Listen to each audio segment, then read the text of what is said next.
j'ai repris l'entraînement début janvier, le 2 janvier. Ça fait bientôt un mois maintenant. Et voilà, ça se passe très bien, je m'entraîne beaucoup.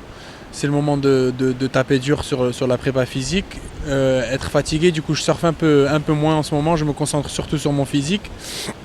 Vu que c'est la période creuse, c'est le bon moment pour le faire. La première compétition, le début de saison, ça commence au Brésil, le 19 février, Inch'Allah. Et après je rentre pour 10 jours, puis en Australie, deux compétitions en Australie. Donc ça c'est la première grosse partie. C'est 3 compétitions 6000, 3 QS 6000, importantes.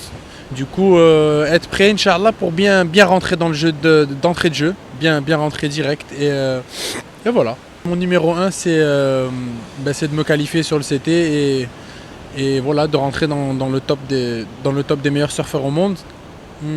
Ça, c'est mon objectif depuis tout le temps. Ça a toujours été ça et je sais que je peux y arriver. Donc il faut juste que je mette toutes les chances de mon côté et que je m'entraîne encore plus. Et Inch'Allah, ça va payer. Le surf, c'est un sport qui coûte cher, ouais. Surtout au niveau professionnel et à l'international.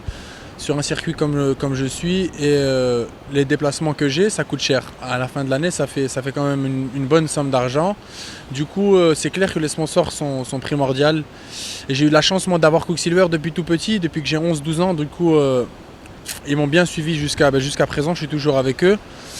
Mais au Maroc, malheureusement, j'ai jamais vraiment eu d'aide financière de mon pays. Il est venu tout petit dans mon école de surf.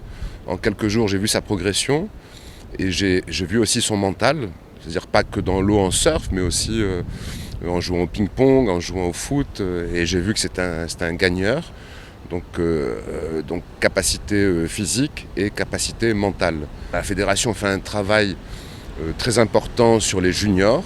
On a un contingent junior actuel qui est excellent. D'ailleurs, on a été classé 4e au championnat d'Europe. Mais par contre, ce qu'il faut savoir, c'est que la fédération ne s'occupe pas d'un athlète individuellement. Elle s'occupe d'une équipe. Et avec un athlète, elle fait un travail d'accompagnement. Ramzi, c'est vraiment un symbole. D'abord, c'est un super gars, mais il représente exactement ce que le sportif de haut niveau devrait être. Et aussi, il faut le dire, par rapport à un pays comme le Maroc, tu vois, où